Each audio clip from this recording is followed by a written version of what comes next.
سن لو نعرہ غفران دا، مرزا جیلمی حرام دا، مرزا جیلمی جو خنزیر ممبر پہ بیٹھ کے اپنی اکیڈمی میں یہ کہے کہ نبی تو اپنا پیشاب نہیں روک سکتے، اپنے ایمان سے بتاؤ یہ مصطفیٰ کی توہین ہے کہ نہیں؟ آپ میں سے کوئی بندہ شوگر کا مریض ہو یا مثانہ کی کمزوری کا مریض ہو، بار بار وہ پیشاب کے لیے جائے تو بڑی مجلس میں بندہ اس کے لیے کہہ دے تو اپنا پیشاب ہی نہیں روک سکتا، تو کیسے ہیں؟ اس کی انسلٹ ہے کہ نہیں ہے؟ اے جیڑا میرے نبی دا عاشق ہے نا وہ بولے باقی جوتیاں چاہے تو نکل دا ہوئے، سن لو نعرہ غفران دا، مرزا جیلمی حرام دا۔ میں نے ایک عالم کی ویڈیو میں آپ پر گستاخی کا الزام لگا ہوا دیکھا جس میں آپ نے کہا کہ نبی علیہ السلام تو اپنا پیشاب بھی نہیں روک سکتے۔ میں نے کہیں کسی ویڈیو میں نہیں کہا، یہ علماء اپنی طرف سے ایک جملہ بنا کے میری طرف منسوب کرتے ہیں اور پھر اس کے ساتھ پھر ایڈ کرتے ہیں یہ نبی کو تانا دے رہا ہے۔ یہ تو بات ہی کچھ اور ہوئی تھی، میں نے یہ بات کی تھی، اس پہ میری ویڈیو ریکارڈ ہو چکی ہوئی ہے 1.5 گھنٹے کی، اس پہ نہیں صرف پوری ایک ڈاکٹرن پہ جو میں نے نبیوں والی توحید بیان کی ہے۔ ابھی تو میں بابوں کے حوالے سے توحید ڈسکس کر رہا تھا نا، میں نے قرآن سے اب نبیوں والی توحید بیان کی ہے کہ جب نبیوں کو اللہ کے مقابلے پہ کھڑا کیا جائے گا پھر انبیاء کرام کو اللہ تعالیٰ نے قرآن میں کس طریقے سے ایڈریس کیا ہے اپنی توحید کو اسٹیبلش کرنے کے لیے۔ یہ میں بات کر رہا تھا کہ یہ کہتے ہیں جی فلاں بابے نے جو ہے وہ سمندر روکا ہوا ہے، تو میں نے کہا تھا کوئی بڑے سے بڑا بابا ہو یا کوئی پیغمبر ہی کیوں نہ ہو، کوئی شخص اپنا پیشاب بھی نہیں روک سکتا۔ اگر آپ یہ سمجھتے ہیں کہ یہ کفر ہے جملہ تو ٹھیک ہے، پھر آپ اس جملے کو الٹ کریں کہ بڑے بزرگ بھی اور بڑے نبی بھی بغیر اللہ کی مرضی کے اپنا پیشاب روک سکتے ہیں، تو یہ کہیں انشاءاللہ جاتے ہوئے کفر کا فتویٰ آپ کو دے دیں گے ہم۔ آپ کہیں گے نہیں یہ تو نہیں کہہ سکتے، پھر دوسری بات بالکل درست ہے، یہ بات کسی کانٹیکسٹ میں ہو رہی ہے اور نبیوں کو نہیں کہا کہ تم اپنا پیشاب نہیں روک سکتے، نبیوں کے ماننے والوں کو کہا کہ ظالموں نبیوں کو خدا نہ بناؤ، کوئی نبی بغیر کھائے پیے زندہ نہیں رہ سکتا، کوئی نبی بغیر نیند کے زندہ نہیں رہ سکتا، کوئی نبی بغیر ٹوائلٹ کے زندہ نہیں رہ سکتا۔ یہ مجبوری ہے جو اللہ نے لگا دی، اس کے ساتھ اللہ تعالیٰ ان مجبوریوں سے پاک ہے۔ قرآن میں اللہ تعالیٰ پتہ کیا کہتا ہے؟ اللہ ہے جو سب کو کھلاتا ہے اور خود نہیں کھاتا۔ ہاں کیا کہہ رہا ہے اللہ؟ اور پھر عیسیٰ ابن مریم کا نام لے کے کہہ رہا ہے کہ عیسیٰ اور اس کی ماں روٹی کے محتاج تھے۔ تو کیا اللہ تعالیٰ یہ کہہ رہا ہے کہ روٹی افضل ہوگی عیسیٰ سے؟ جاؤ اللہ تے فتویٰ لاؤ، جاؤ جنمش۔ یہ میں اس سوال لکھنے والے کو نہیں کہہ رہا، جس نے آپ کے دماغ میں ڈالا ہے ہاں اس کو کہہ رہا ہوں۔ تو اللہ تعالیٰ کیا یہ کہنا چاہ رہا تھا کہ روٹی کا مقام عیسیٰ سے زیادہ ہے؟ نہیں، اللہ تعالیٰ بتانا چاہ رہا تھا کہ بھئی عیسیٰ اور ماں ان کی روٹی کے محتاج ہیں اور اللہ روٹی کا محتاج نہیں۔ سرکار جب کوئی بندہ روٹی کا محتاج ہوتا ہے تو روٹی کے بعد کیا آتا ہے؟ ٹوائلٹ امپلائڈ ہے۔ اب یہ جملے آپ نے کہیں پہلے سنے نہیں تھی اس لیے آکورڈ لگ رہے ہیں، کوئی مشکل نہیں ہے اس کو سمجھنا۔ اس کی وجہ یہ ہے کہ جب فتنہ اٹھتا ہے نا تو پھر اللہ تعالیٰ اپنے بندوں کے ذریعے جملے جاری کرواتا ہے۔ اس کی مثال آپ کو میں بتاؤں، جب حضور کی میت رکھی ہوئی تھی، صحیح بخاری میں آتا ہے، حضرت ابوبکر آیت کچھ اور پڑھ رہے ہیں اور فتویٰ کچھ اور دے رہے ہیں۔ آیت پڑھ رہے ہیں انک میت و انہم میتون، اے نبی تم نے بھی مرنا ہے، تمہارے مخالفین کو بھی مرنا ہے، بالکل ٹھیک ہے۔ آیت پڑھ رہے ہیں وما محمد الا رسول قد خلت من قبلہ الرسل افئن مات او قتل، محمد تو نہیں مگر ایک رسول، اگر یہ مر جائیں یا قتل ہو جائیں، اور پاکستان میں ترجمہ کر لیں کہ یہ وصال فرما جائیں یا شہید ہو جائیں، تو کیا تم دین سے الٹے قدم پھر جاؤ گے؟ لیکن فتویٰ کیا دے رہے ہیں؟ جس طرح انجینئر صاحب نے کہا کہ کوئی بابا ہو، کوئی بزرگ ہو، بڑے سے بڑا انسان اپنا پیشاب بھی نہیں روک سکتا۔ فتویٰ پتہ کیا دے رہے ہیں؟ من کان یعبد محمدا فان محمدا قد مات، جو بھی تم میں محمد کی عبادت کرتا تھا جان لے کے محمد مر گئے۔ تو قرآن میں تو یہ نہیں لکھا ہوا تھا، یہ حضرت ابوبکر نے خود سے جملہ گھاڑ کے ان لوگوں کے اوپر فٹ کیا جو حضور کی عبادت بھی نہیں کرتے تھے۔ 2 جرم ہے اس جملے کے اندر آپ کی ڈاکٹرن میں، میرے مطابق بالکل ٹھیک ہے۔ ایک تو صحابہ نے حضور کی کبھی عبادت ہی نہیں کی ہے، پھر یہ جھوٹا الزام کیوں لگایا جو تم میں محمد کی عبادت کرتا تھا جان لے کے محمد مر گئے؟ کیوں کہا؟ اور نہ ان سے شائبہ تھا کہ وہ یہ کریں۔ یہ بات توحید کو اسٹیبلش کرنے کے لیے، کیونکہ انسانی تاریخ میں سب سے بڑا شرک نبیوں کے نام پہ ہوا ہے، ولیوں کے نام پہ نہیں ہوا۔ اس وقت بھی دنیا میں سب سے بڑا شرک کا جو اڈا قائم کیا ہے وہ نبیوں کے ماننے والوں نے۔ جیزس کرائسٹ کے ماننے والے 2.25 ارب ہیں، ہندو تو 1 ارب بھی نہیں ہے بت پرست۔ اس وقت بھی پلانٹ ارتھ پہ سب سے بڑا شرک کر رہے ہیں نبیوں کے ماننے والے۔ رسول اللہ نے بھی جیسس کرائسٹ بن جانا تھا اگر حضرت ابوبکر اس وقت وہ جملہ نہ بولتے. اب آپ پوچھیں جملہ آیا کہاں سے؟ جملہ آیا یہاں سے کہ حضرت ابوبکر کو پتا تھا کہ اگر حضور کی وفات کے بعد حضور کی شان میں کسی نے غلو کیا تو نبی علیہ السلام بھی جیسس کرائسٹ بن جائیں گے. اور ان کے سامنے وہ حدیث تھی کہ دیکھنا میری شان کو اس طرح بلند نہ کرنا جس طرح نصارہ نے اپنے پیغمبر کو بڑھا دیا. صحیح بخاری کی حدیث، میں اللہ کا بندہ اور اس کا رسول ہوں. حالانکہ اس میں بھی یہ نہیں تھا کہ جو محمد کی عبادت کرتا ہے وہ جان لے کہ محمد مر چکے. ہاں، یہ تو قرآن میں کہیں نہیں آیا کہ جو عیسیٰ کی عبادت کرتا ہے وہ جان لے عیسیٰ مر چکے. لیکن اس سے سخت جملہ آیا، لقد کفر الذین قالوا ان اللہ هو المسیح ابن مریم. بے شک وہ لوگ کھلا کفر کر رہے ہیں جو یہ کہہ رہے ہیں کہ عیسیٰ ابن مریم ہی اللہ ہے. فمن یملک من اللہ شیئا، بابد شیء کوئی نہیں. ہاں، یہ شیء عربی میں بھی استعمال ہوتا ہے. اللہ کا کوئی کیا بگاڑ لے گا اگر اللہ ارادہ کرے کہ ہلاک کر دے عیسیٰ ابن مریم کو، ان کی ماں کو، ومن فی الارض جمیعا، اور سارے زمین میں جتنے سارے پیغمبر، سارے زمین میں سارے. ہائے ہائے ہائے، کہنے کتنے لکھا ہے؟ لکھے ہے سرکار سورۃ المائدہ آیت نمبر 17. اللہ کا کیا بگاڑ لے گا اگر اللہ، عیسیٰ، اس کی ماں اور جتنے زمین میں سارے بابے، سارے پیغمبر، ان کو ہلاک کر دے. کیا سے سخت الفاظ ہیں. اللہ کا کوئی کیا بگاڑ لے گا. اب یہ غصہ نکل رہا ہے کرسچنز کے اوپر. یہ حضرت عیسیٰ کو نہیں میڑا مار رہا اللہ تعالیٰ کہ اللہ تعالیٰ تنوں مار دے پھر تو کیا کرے گا عیسیٰ. ایک کولو بنا دے جو جملے. لیکن جب توحید آئے گی سرکار، پھر توحید اسی طرح نہیں. وہ ہمارے استاد مولانا اسحاق صاحب کیا پیارا جملہ پنجابی میں بولتے تھے. وہ کہتے ہیں اوے پائی جدو توحید بیان ہوئے گی تو نبیوں کی گستاخی آپ پہ ہی ہو جائے گی. اچھا، مراد یہ کہ تم جو گستاخی سمجھتے ہو. ہاں، یہ نہیں ہے کہ بھئی گستاخی کرنا ہے. اچھا، یہ بھی جملہ میرا کسی نے آدھا کاٹ کے نا یہ کہا کہ جی نہیں کہنا جی اس کا تو مطلب ہے گستاخی کی جائے، اور لانتی ہو پوری گل نہ چک دے. میں نے کہا تھا تمہارے زوم میں، تم جو قبر پرست ہو تمہارے زوم میں، تم جو بنو امیہ کے عبادت گزار ہو تمہارے زوم میں گستاخی ہو جائے گی، ہمارے زوم میں نہیں ہوگی. ہمارے نزدیک تو حضرت ابوبکر نے یہ جو فرضی جملہ بولا جو نہ قرآن میں تھا نہ حدیث میں تھا، جس طرح انجینئر صاحب فرضی جملے بولتے ہیں، حضرت ابوبکر نے بھی بول دیا کہ جو محمد کی عبادت کرتا ہے جان لے محمد مر چکے. تو حضرت ابوبکر پہ کوئی فتویٰ نہیں لگتا. اور دیکھیں کیسا ڈکا پھر حضرت ابوبکر نے لایا اس ٹائم. ایسا ڈکا لایا کہ میں حدیث بخاری میں کم از کم 4 جگہ حدیث آئی ہے بار بار بیان کر کے. دیکھیں کسی بریلوی کی جرت نہیں ہو رہی. میں نے بریلویوں کو کہا تسی ابوبکر کر دو، ابوبکر کا خطبہ سناؤ. یہ انہوں نے گاٹے فٹ کر دیتا ہے.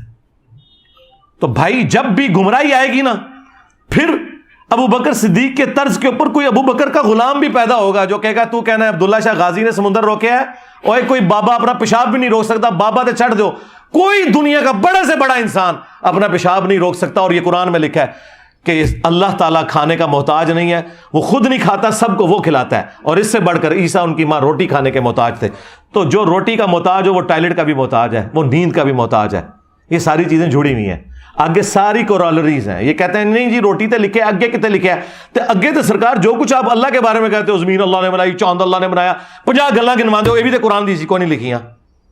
اجمالا نہیں لکھا ہوا ہے نا کہ زمین و آسمان میں جو کچھ ہے وہ اللہ نے بنایا. آگے یہ طارق جمیل صاحب خود سے بیان کرتے ہیں نا، تو اسی کو تو شرع کہا جاتا ہے.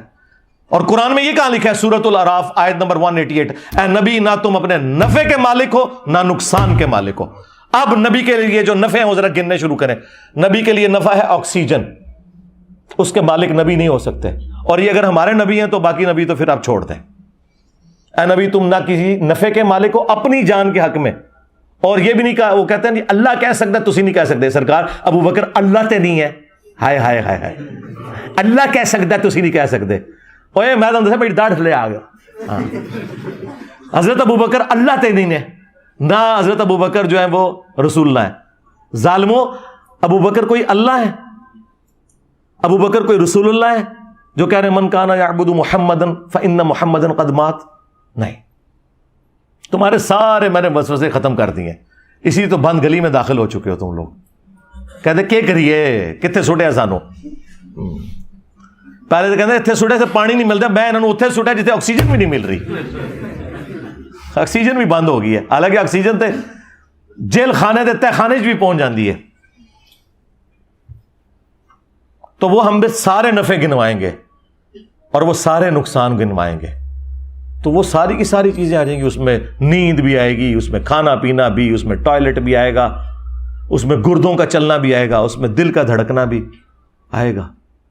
رسول اللہ بار بار نہیں کہا کرتے تھے قسم ہے اس ذات کی جس کے قبضے قدرت میں میری جان ہے. یہ کیوں کہتے تھے؟ تو رسول اللہ کی اپنی جان اپنے قبضے قدرت میں نہیں تھی. اب میں اگر یہ کہوں کہ کوئی نبی جو ہے وہ اپنی جان کا بھی مالک نہیں ہے تو اسی کہہ دو کہ یہ گستاخی کر دیتی ہے. ظالموں تمہیں توحید کسی نے بتائی نہیں ہے. میری بڑی عرصے سے خواہش تھی کہ میں مرنے سے پہلے نبیوں والی توحید بیان کر کے جاؤں جو اللہ تعالیٰ نے نبیوں کو سکھائی ہے, اور نبیوں کی وہ توحید قرآن میں رپورٹ ہوئی ہے. لیکن میں ریلیکٹنٹ رہتا تھا, ہمیشہ بابے بیچ میں ڈالتا ہوتا تھا. کیا زیادہ کوئی چھلانگ مار لی تو میں کہتا تھا یا علی مدد نہ کہو. لیکن اللہ کے فضل سے یہ انہوں نے پروپیگنڈا اکٹھا کیا. میں نے پوری 1.5 گھنٹے کی ایک ویڈیو ریکارڈ کروا دی ہے, بس اس کے حوالے اینڈ پہ پہنچے میں. اگلے ویک وہ ویڈیو آ رہی ہے. انبیاء کے نام پر شرک, شیطانی توحید, شیطانی بابوں کا فتنہ, یہ اس کا ٹائٹل ہے. شیطانی توحید, یہ شیطانی توحید ہے کہ جس میں آپ کو خدا کا تعارف ہی نہ کروایا جائے. چاند اللہ نے بنایا, سورج اللہ نے بنایا. اوے اللہ دے بندے ہو تے سارے کہندے نے ہاں ذرا کہ وہ نہ کہ بابا دبیا ہوا ہے یہ کچھ نہیں کر سکتا, یہ اپنا پیشاب نہیں روک سکتا, تسی کہہ رہے انہیں سمندر روکیا ہے. ہاں تو پتہ لگ جائے گا کنی کی توحید تہاڈی چنگی لگتی انہوں نے. یہ کیسے ہو گیا کہ رائے ونڈ کی توحید میں 16 لاکھ بندہ اکٹھا ہو, ہاں, اور حضرت نوح کی توحید میں 78 بندے بھی نہ 100 بھی نہ پورے ہون. ہاں یہ مطلب ہے توحید میں فرق ہے. نبیوں کی توحید اور ہے, بابوں کی توحید اور ہے. کتابوں کی توحید اور ہے, بابوں کی توحید اور ہے. تو ویڈیو ریکارڈ ہو چکی ہے, صبر کرو, ہو جائے گی اپلوڈ. سرکار میری زندگی میں درجنوں ایسے واقعات ہیں کہ میرے ساتھیوں نے, میرے فیملی ممبرز نے یہی گمان کیا کہ یہ تو مارا گیا, اور آج میں کہتا ہوں وہ واقعات نہ ہوتے تو آج اللہ تعالیٰ مجھے اس مقام پہ نہ پہنچاتا کہ ان کے 1000 سال میں کوئی بابا نہیں آپ پروڈیوس کر سکتے جس کو اللہ تعالیٰ نے اتنی عزت دی ہو. ان کے بابوں نے جو عزت کمائی ہے نا, تو باقی بابوں کے تلوے چاٹ چاٹ کے میں سارے بابیاں نو پڑ کے رکھ دیتا ہے, اس دے باوجود انہاں دی وہاں میرے نال لگ گئی ہے. اس طرح کی مثال پہلے کوئی نہیں ہے. اس کی وجہ یہ ہے کہ سچائی کی طاقت ہے اللہ کے فضل سے. حالانکہ میرے فیملی ممبرز, میرے قریبی لوگ تو کہتے ہیں مارا گیا, انہیں سانو ہی مروا دیتا. میں ادو ہی کہتا تھا نا, ہاں ایک وقت آئے گا جو چیزیں تم میری یہ ہائی لائٹ کر رہے ہو نا کہ میرے نیگیٹو پوائنٹس ہیں, انہی چیزوں نے میری اسٹرینتھ بننا ہے. 2 میری پازیٹیو چیزیں ایسی جنہیں میں پازیٹیو سمجھتا تھا, میرے علاوہ سارے نیگیٹو سمجھتے تھے سوائے جن کو اللہ نے عقل دی تھی. ایک جو میں نے بابوں کو ہاتھ ڈالا, لوگ کہتے تھے جناب اے تے لوگ گل سنیں گے نہیں تو سیدھے بابے پون دینا. میں کہ نہیں, اے ہی سنن گے. اج دیکھ لو 2023 میں بیٹھا ہوا ہوں, بابے نال کیا ہو رہی ہے, میمز بن رہی ہیں. دوسرا میں نے بنو امیہ کو ہاتھ ڈالا. لوگ کہتے تھے جناب بہت اتنے ہاتھ پا لیا. میں کہ اللہ دے نبی تو کوئی اونچا ہو ہی نہیں سکتا نا. اسی نہیں تکنا کہ جو رسول اللہ کے مقابلے پہ کھڑا ہوگا سیدھا اس کی گردن پہ ہاتھ جائے گا. آج آپ ہماری لائف سٹوری سنیں, 90% لوگ جو ریورٹ ہوئے ہیں نا کربلا سن کے ہوئے ہیں, اور کربلا نے انہیں توحید تک پہنچا دیا ہے. تو اسی پوری زندگی قرآن بیان کر کے توحید تک نہیں پہنچا سکے. اللہ نے ہمارے ذریعے ان لوگوں کو توحید تک پہنچا دیا. سچائی کی طاقت یا کربلا ہوگی یا بابوں کی جو سٹوریاں میں نے کی ہیں. اور جو پڑھے لکھے لوگ ہیں وہ کہتے ہیں جی آیت حدیث جو دسدا ہے نا وہ لکھی نظر آندی ہے. اے بڑے تھوڑے سے ہوندے نے. ہاں بعد میں سارے یہی ہو جاتے ہیں, لیکن شروع میں جو ٹریگر ہوتا ہے کہنا یار تے کوئی نہیں چڑھتا بابا جی, وہ تو جناب دیکھو کہندا انہوں نے بھی یہ کر دیتا ہے. یا تیسری کوئی چیز تھی وہ جو میرے پہ یہ قادیانیت کا الزام لگاتے تھے. اے لایا کرو, بالکل لایا کرو, لاندے رہو اس طرح ہی تاکہ تہاڈی منجی ٹھوکدی رہے. کیونکہ جب یہ قادیانی کا الزام لگایا تو میں پھر چشتی رسول اللہ, اشری رسول اللہ, ایسا میں کھرچیا ہے, ایسا کھرچیا ہے کہ میں انہوں نے 4 سٹیج کینسر بنا چھڑیا ہے زخم. ہوں سارے آگے کہہ رہے نہیں انجینئر صاحب ہم پہ ویسے الزام لگا دیں. اوے وہ بریلوی جو پوری دنیا کو گستاخ رسول کہتے تھے آج انجینئر صاحب سے کہہ رہے ہیں جناب اسی گستاخ رسول نہیں, مجھ سے بھیک مانگ رہے ہیں. ان کو آپ نے اس ڈیفینسو موڈ میں دیکھا تھا؟ تو یہ میرے وہ ہارڈ لائنر ہونے کی وجہ سے ہوا ہے سارا کچھ. لو جی تھوڑا پورا تھدا میں مکا چھڑیا جائے. کوئی ایک پرچی جڑی اگے آئی ہوئے اور میں نے نہ پڑھی ہو, پرچی اللهم إني أسألك بأنك أنت الله لا إله إلا أنت الأحد الصمد الذي لم يلد ولم يولد ولم يكن له كفوا أحد وإلهكم إله واحد لا إله إلا هو الرحمن الرحيم ألف لام ميم الله لا إله إلا هو الحي القيوم اللهم صل على محمد وعلى آل محمد اللهم ربنا آتنا في الدنيا حسنة وفي الآخرة حسنة وقنا عذاب النار ربنا آتنا من لدنك رحمة وهيئ لنا من أمرنا رشدا۔ اے اللہ ہماری، ہمارے ماں باپ کی، ہمارے بیوی بچوں کی، ہمارے رشتہ داروں کی، تمام مسلمانوں کی تمام دینی دنیاوی جسمانی روحانی ظاہری باطنی پریشانیاں تکلیف مصیبتیں دکھ درد بیماریاں دشواریاں دور فرما، اور تمام نیک دلی جائز دعاؤں کو اپنی بارگاہ میں قبول و منظور فرما۔ بالخصوص انڈیا، چائنا، کشمیر، فلسطین، یمن، عراق، شام، افغانستان، پاکستان میں جہاں کہیں مسلمان کسب پرسی کی زندگی گزار رہے ہیں، غیب سے ان کی عزت آبرو جان و مال کی حفاظت فرما۔ اے اللہ جن جن بھلائیوں کا سوال تیرے محبوب صلی اللہ علیہ وآلہ وسلم نے تجھ سے کیا، ہم تمام مسلمانوں کے حق میں قبول و منظور فرما۔ جن جن چیزوں کے شر سے تیرے محبوب علیہ السلام نے تیری پناہ طلب کی، تمام مسلمانوں کو ان چیزوں کے شر سے اپنی پناہ عطا فرما۔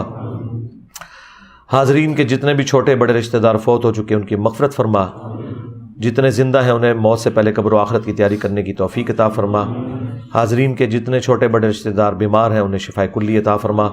اللہم اغفر لحینا ومیتنا وشاہدنا وغائبنا وصغیرنا وکبیرنا وذکرنا وانثانا اللہم من احییتہ منا فاحیہ علی الاسلام ومن توفیتہ منا فتوفہ علی الایمان۔